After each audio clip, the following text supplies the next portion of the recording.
So my base ground rules that I use, and each different process, I kind of do something a little bit different. If you print out my full course book, there's like 10 pages at the end of ground rules from different organizations, just kind of changing the conversation.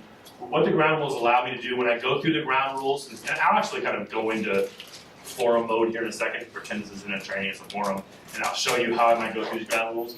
But in a way, it gives me a chance to kind of talk about deliberative theory, right? And kind of set that purpose in a way. So yeah, I'll do that in a second. If assume y'all showed up. We've already done some things at the beginning of the forum. I've introduced myself. I talked about deliberation a little bit. Talking about how we need to change the conversation. I've told you the goals of our forum, the reason why we're doing this. I've told you what we're doing with the information. I've told you our partners that we're working with and those type of things. So then now we're about to kind of send it to the small groups. I'm about to send it to my students, right? So before we do that, so the conversations we'll have today are going to be governed by some ground rules, and normally you have these posted on the walls or on the tables or whatever. First, speak honestly and respectfully, and we do mean both ends of that, which there's a tension between those, right? So we want you to speak respectfully, but we also want you to be honest. If you're passionate about something, we need you to express that, right? One way to think about this is we want you to be tough on the issue, but easy on the people, right? So speak your truth and don't hold back in some ways, but still you can frame things in a way that are going to be more respectful to people at your table. Listen to understand. This is not a typical human emotion, right? We're wired to listen for flaws and people that we disagree with. Or one of the quotes I often share here is from an old New York governor that the art of listening in the United States is a competitive exercise in which the first person to take a breath is deemed the listener.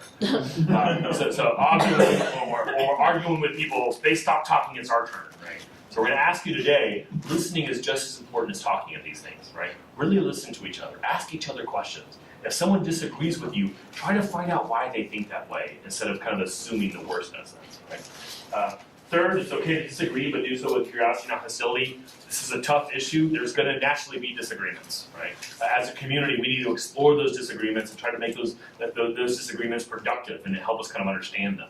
So if someone's saying something you disagree with, we need you to speak up. But you can speak up in a way, again, that's respectful and try to understand why they think that way and try to negotiate between the two of y'all versus attacking them for thinking that way. Right? And then last, be brief. Luckily, we have small groups, but we do ask you to kind of share the airtime. Certainly part of the role of facilitator will help to kind of get everyone involved in this. We won't make everyone speak, but try to kind of have some balance in there kind of as we go through. And then normally we say, so does everyone in the room agree, at least for the next hour or so, to kind of play by these rules? For some reason, the psychologists tell us an actual non-verbal, like raise your hand, is powerful for people to do that. Right? I will say, we added the, it's okay to disagree after our first couple of years, because we could tell people were being too nice, right? That it was just too much of a polite conversation. So we decided we need to add something in there to balance it. We don't want the ground rules to silence people, right? We don't want them to kind of hold back, So with both the speak honestly and it's okay to disagree, we're inviting people to disagree, and we're making that easier, right? Research I'm hopefully finishing in the next few days about a lot of stuff I'll do this afternoon with Deliberative Facilitator. And we're learning that we expect these facilitators to do all these things. It's hard to do them.